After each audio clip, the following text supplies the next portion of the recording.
আসসালামু আলাইকুম। আজকের একটা মাত্র ক্লাসে আমি আপনাদেরকে ট্যাগ কোয়েশ্চেন পুরোটা শেষ করে দিব এন্ড এ টু জেড সবকিছুর আলোচনা হবে অবশ্যই প্র্যাকটিসের মাধ্যমে। জাস্ট ক্লাসটা খেয়াল করতে হবে, আপনাকে যেভাবে কোয়েশ্চেন দিক আপনি পারবেন। দেখেন পরীক্ষাতে এইভাবে আপনাকে কোয়েশ্চেন দিতে পারে, ঠিক আছে? এখন আমরা প্রথমে জানবো তিনটা বিষয়, জানলে কিন্তু এই টপিক আপনি একদম পানিবাতের মতো বুঝে যাবেন। দেখেন সহজে বুঝবেন। নাম্বার 1, আপনাকে একটা বাক্যের প্রথমে ভার্ব বুঝতে হবে, ঠিক আছে? যে কি ভার্ব দেওয়া আছে। মেইনলি দুই ধরনের ভার্ব থাকবে। যদি মেইন ভার্ব, দেখেন মেইন ভার্ব বলতে আমি ফাইনাইট ভার্ব বোঝাচ্ছি, ঠিক আছে? মেইন ভার্ব থাকলে সেই ক্ষেত্রে আপনাকে টেন্স অনুযায়ী অবশ্যই ডু, ডাজ অথবা ডিড নিতে হবে। Do, does, did. এই ডু, ডাজ প্রেজেন্টের জন্য, আর ডিড ফাস্টের জন্য ব্যবহার করা হয়। আচ্ছা, এরপরে যদি মেইন ফাইনাইট ভার্ব থাকে বা মেইন ভার্ব যেটাকে বলেন ফাইনাইট ভার্ব আর কি, এটা থাকলে তো আপনি টেন্স অনুযায়ী নেবেন। যদি আপনাকে সাহায্যকারী ভার্ব দেয়, যদি আপনাকে সাহায্যকারী ভার্ব মানে ধরুন be verb, have verb, modal auxiliary, এগুলো যদি থাকে এগুলো সরাসরি বসবে, ঠিক আছে? এগুলোর জন্য কিছু নিতে হয় না। এটা প্রথম কাজ। দ্বিতীয় নম্বর কাজ হলো যে সেন্টেন্সটা দিবেন, ঠিক আছে? যে সেন্টেন্স আপনাকে দিবে সেটা কি পজিটিভে আছে নাকি নেগেটিভে আছে। যদি পজিটিভে থাকে, ঠিক আছে, তাহলে আপনাকে এখানে এখানে আপনি নট যুক্ত করতে হবে। এটাকে আপনি এভাবে লিখতে হয়, আপনি এভাবে লিখবেন অ্যান অ্যাপোস্ট্রফি টি, ঠিক আছে? আর যদি এখানে নেগেটিভ হয়, মানে পজিটিভ হলে আপনাকে নেগেটিভ করতে হবে, নেগেটিভ হলে কিছু করতে হয় না, এটা যেভাবে সেভাবে থাকবে। এন্ড নাম্বার 3 হলো যে সাবজেক্ট আছে সেই সাবজেক্টের আপনি প্রোনাউনটা ইউজ করবেন। আপনি কি জাস্ট প্রোনাউনটা ইউজ করবেন, এই হলো। তাহলে ভার্ব বুঝতে হবে। ফাইনাল ভার্ব থাকলে, মেইন ভার্ব থাকলে আপনি ডু, ডাজ, ডিড দিবেন, ঠিক আছে? সাহায্যকারী ভার্ব থাকলে তার সরাসরি বসবে। নাম্বার 2 হলো আপনি বাক্য বুঝবেন যে সেটা কি পজিটিভ না নেগেটিভ। যদি পজিটিভ হয় তাহলে নট যুক্ত করবেন, নেগেটিভ হলে কিছু করা লাগবে না। আর যদি এরপরে সাবজেক্ট বুঝতে হবে। 3 নাম্বার কাজ হলো সাবজেক্ট বুঝতে হবে, সাবজেক্টের প্রোনাউনটা বসাবেন, এতটুকু কাজ। এই তিনটা বিষয় জানলে, খাতায় নোট ডাউন করেন, এই তিনটা বিষয় জানলে আপনার জন্য ইজি। এখন আসেন তাহলে প্র্যাকটিস করি। বলতেছে economics is my favourite subject. আমি ইকোনমিক্স দেখে বুঝতে পারতেছি এটা সাবজেক্ট, এটি ভার্ব এবং এখানে কোনো নট নাই। প্রথম কাজটাকে এই যে আমি ভার্বটা বসালাম। এখন এখানে কোনো নট আছে? নট তো নাই, তাহলে নট যুক্ত করেন অ্যান অ্যাপোস্ট্রফি টি। আর এই যে সাবজেক্ট, এর জন্য প্রোনাউন নিতে হবে। দেখুন যেমন ইকোনমিক্স একটা সাবজেক্ট বস্তু, এই জন্য আমরা ইট নিলাম। পুরুষ হলে হি, নারী হলো শি, বেশি মানুষ হলে আমরা দে নিব, ঠিক আছে? এতটুকু কাজ শেষ। Number 2, you will buy a shirt. দেখেন উইল একটা মডাল অক্সিলারি, যদিও এখানে মেইন ভার্ব হিসেবে কাজ করতেছে।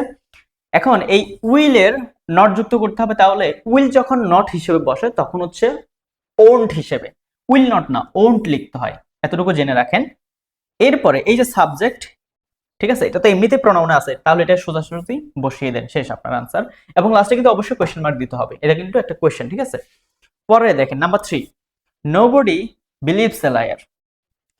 এই নোবডি একটা সাবজেক্ট, বিলিভস বা বিলিভ থেকে বিলিভস হয়েছে, এটা কি আমার আমার ভার্ব।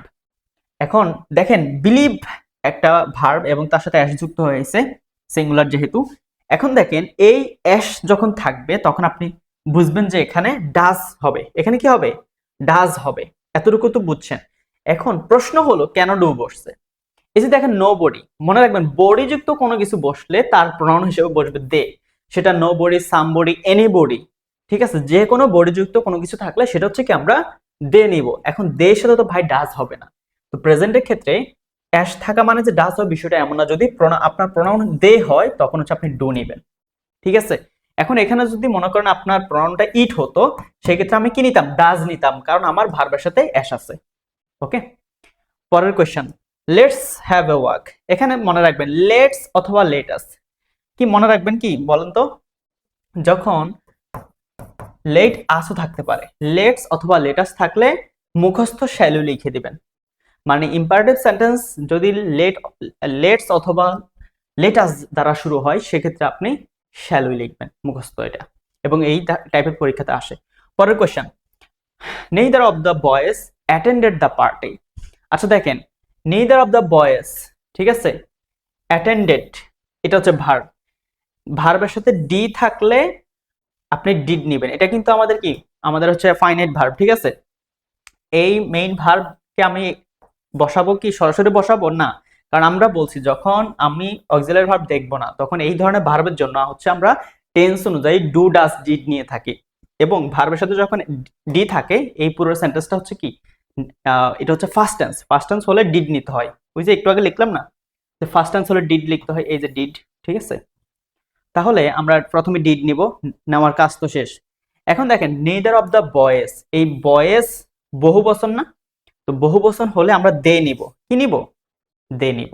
আর ডিড এর ক্ষেত্রে ইট বসুক, দে বসুক, হি বসুক, কোনো সমস্যা নেই, ওর কোনো সেন্স নেই। বাট যখন আমরা প্রেজেন্ট টেন্সের কথা চিন্তা করব, যখন আমার এর জন্য যেহেতু সাবজেক্ট আপনি প্রনাউন হিসেবে দে নিবেন, এই জন্য আর ডাস বসবে না, ডু বসবে। ঠিক আছে, আচ্ছা এরপরে আসেন, এগুলার বাইরে কিন্তু পরীক্ষা তেমন আসে না, জাস্ট একটু চেঞ্জ করে দিবে, বাট রুলস এগুলাই। এখানে একটা বিষয় আমি বলতে ভুলে গেছি, ঠিক আছে, এই জন্য সরি। বিষয়টা হচ্ছে কি, দেখেন আপনি এখানে একটু খেয়াল করে দেখেন, এখানে ইজ নট যুক্ত করছি কারণ এখানে পজিটিভ ছিল এই বাক্যটা। দ্বিতীয় বাক্যটা এখানে একটু খেয়াল করে দেখেন, দ্বিতীয় বাক্যটা খেয়াল করে দেখেন, you will buy a shirt, এখানে নট ছিল, ছিল না, এই জন্য আমরা কি করছি, আমরা নট যুক্ত করছি, তাই না। তৃতীয় বাক্যটা খেয়াল করেন, নোবডি বিলিভস এ লায়ার, মনে রাখবেন নো, নোবডি। দেন হচ্ছে পরীক্ষাতে আপনাকে আরো কিছু ওয়ার্ড দিতে পারে, যে ওয়ার্ডগুলো থাকলে পুরো বাক্যটা নেগেটিভ হয়, আমরা একটু শিখে নিই কেমন, তাহলে হচ্ছে মনে থাকবে আপনার। যেমন এখানে নোবডি ছিল, নোবডি, দেন হচ্ছে হার্ডলি, এগুলো দিয়ে দ্বারা পরীক্ষায় বেশি আসে, ঠিক আছে, হার্ডলি, সেলডম, সেলডম, দেন হচ্ছে লিটল, ফিউ,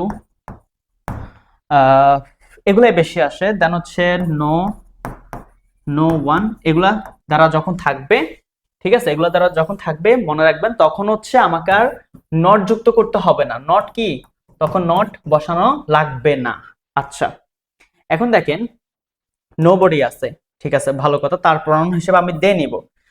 বিলিভস আছে, এই জন্য তো ডাস বসবে না, ডু বসবে, এটা তো বুঝছেন। এখন নট কি যুক্ত করব না, কারণ এখানে নোবডি বিলিভস আ লায়ার, কেউ কি মিথ্যাবাদীকে বিশ্বাস করে না, এখানে অলরেডি এটা নেগেটিভ, যার জন্য আমাকে নট যুক্ত করতে হয় নাই। লেটস হ্যাভ এ ওয়াক, এখানে আর কোনো রুলস খাটবে না, ডিরেক্ট শ্যাল উই, এত এটা মুখস্থ। নিদার, এই যে নিদার, নিদার থাকলে হচ্ছে এখানে আর নট যুক্ত করতে হয় না, তার মানে এখানে আমাদের কি রুলস, এখানে কি আসবে, নিদার যুক্ত হবে, এই তো। কারণ এই নিদার দ্বারা বলতেছে যে neither of the boys attended the party, মানে পার্টিতে কোনো বালকই হচ্ছে অ্যাটেন্ড ছিল না, তার মানে পুরো বাক্যটা নেগেটিভ, নিদার হচ্ছে কি একটা নেগেটিভ ওয়ার্ড, এই জন্য আর এখানে নট যুক্ত করতে হয় নাই। পরে কোশ্চেন দেখেন, এভরিওয়ান ওয়ান্টস ফ্রেন্ডস, এখানে দেখেন প্রথম কাজটা হলো ভার্ব চেনা, অ্যাশ আছে তাই না, এখন কি ডাজ নিব না, আগে একটু দেখেন আপনার এভরিওয়ান আছে, এভরিওয়ান, এভরিবডি, সামওয়ান, সামবডি, যাই থাকুক, ওয়ান দ্বারা কোনো কিছু থাকলে, হ্যাঁ এভরিওয়ান, এভরিবডি, সামওয়ান, সামবডি থাকলে, এরকম থাকলে আপনাকে প্রনাউন হিসেবে দে নিতে হবে। এখন কি ডাজ নিব না, ডাজ তো নিব না, যেহেতু এখানে অ্যাশ থাকলেই যে এখানে ডাজ নিতে হবে বিষয়টা এমন না, যদি প্রনাউন হিসেবে দে বসে সেক্ষেত্রে ডু নিতে হবে। একটু আগে যে বলছিলাম নট কেন যুক্ত করছি বলেন তো, কারণ এটা তো পজিটিভ বাক্য, যখন পজিটিভ হবে তখন নেগেটিভ করতে হবে। পরের question, let them do the work. আচ্ছা ইম্পারেটিভ সেন্টেন্স যদি শুধু লেট দ্বারা শুরু হয়, শুধু লেট দ্বারা শুরু হয়, তাহলে মুখস্থ উইল ইউ বসাই দিবেন, মুখস্থ কি বসাবেন, উইল ইউ বসাই দিবেন, এখানে আর কোনো কিছু করা লাগবে না। পরের question, how beautiful the sky is, মনে রাখবেন এক্সক্লামেটরি সেন্টেন্সের ক্ষেত্রে সাবজেক্ট আর কি ভার্ব এখানে বসে, ঠিক আছে, নিকটে বসে, শেষে বসে আর কি, তো এই জন্য হচ্ছে প্রথমে ইজ নিলাম, আমার ভার্ব দেখে দেখে আমি লিখলাম বি ভার্ব ইজ। এখন এখানে এই যে how beautiful the sky is, এই বাক্যটা কিন্তু একটা পজিটিভ বাক্য, কোনো নেগেটিভ নাই, নিদার নাই, সেলডম নাই, হার্ডলি নাই, ফিউল, লিটল, কিছুই নাই, যার জন্য হচ্ছে আমরা নট যুক্ত করব, ঠিক আছে। আর এরপরে হচ্ছে আমাকে প্রনাউন নিতে হবে না, দ্য স্কাই, ঠিক আছে, এই জন্য প্রনাউন কি ইট। পরে বলতেছে এই যে এখানে একটু মিস্টেক হয়েছে, এটা হবে এখানে, ঠিক আছে, এই I had talk to him, কি কর্ডিয়ালি। আচ্ছা এখানে দেখেন আমার এই যে এখানে সংক্ষেপে লিখছে, ঠিক আছে, বুঝতে হবে, এভাবে থাকলে আপনি কি নিবেন, হ্যাড নিবেন, যেহেতু আপনি বুঝতে পারতেছেন যে আই হ্যাড টকড, এখানে হ্যাড তো সরাসরি আমরা জানি যে হ্যাভ হ্যাজ হ্যাড থাকলে এগুলো সরাসরি বসে, ঠিক আছে। আপনি এখানে একটা নোট ডাউন করতে পারেন, যে মডাল অক্সিলারি যেগুলি, হ্যাঁ, এগুলো মুখস্থ রাখবেন, এগুলো পরীক্ষা অনেক বেশি আসে। শ্যাল, শুড, ঠিক আছে, দেন হচ্ছে উইল, উড, দেন হচ্ছে ক্যান, কুড, এগুলো দ্বারা পরীক্ষায় কোশ্চেন আসবে। মে, মাইট, অর টু, এগুলা এগুলা থাকলে এগুলা সরাসরি বসে যাবে, ঠিক আছে। আর তার সাথে যুক্ত হবে হ্যাভ, হ্যাজ, হ্যাড, দেন হচ্ছে আমাদের am, is, are, was, were, এগুলা কি সরাসরি বসে যাবে। এগুলা যখন আসবে, এগুলা যখনই আসবে, হ্যাঁ, তখন হচ্ছে আমরা কি করবো, এগুলো সরাসরি বসাই দিব, জাস্ট নট যুক্ত করব। আসেন এখানে দেখেন, বলতে যেহেতু আমরা হ্যাড পেয়েছি, হেডের সাথে নট যুক্ত করতে হবে, কারণ এই বাক্যটা হচ্ছে পজিটিভ, যার জন্য নেগেটিভ করতে হচ্ছে। আর আমার সাবজেক্ট হিসেবে আই আছে, এই জন্য আমরা কি নিলাম, এই যে আই নিয়ে নিলাম। লাস্ট ওয়ান বলতেছে আই হ্যাভ লিটল মানি নাও। আচ্ছা দেখেন, প্রথমে দেখেন লিটল আছে, লিটল থাকলে পুরো বাক্যটা নেগেটিভ হয়ে গেল, ঠিক আছে। আই হ্যাভ লিটল মানি মানে আমার কাছে একদমই কম টাকা, মানে টাকা নাই বললেই চলে, ঠিক আছে। তো যেহেতু এই লিটল ওয়ার্ডটা থাকলে হচ্ছে নেগেটিভ, তার জন্য হচ্ছে আমাকে প্রথমে তো আমাকে এই যে হ্যাভ ভার্ব, ভার্ব তো আমি নিলাম, নট যুক্ত করব না, যেহেতু নট আছে অলরেডি।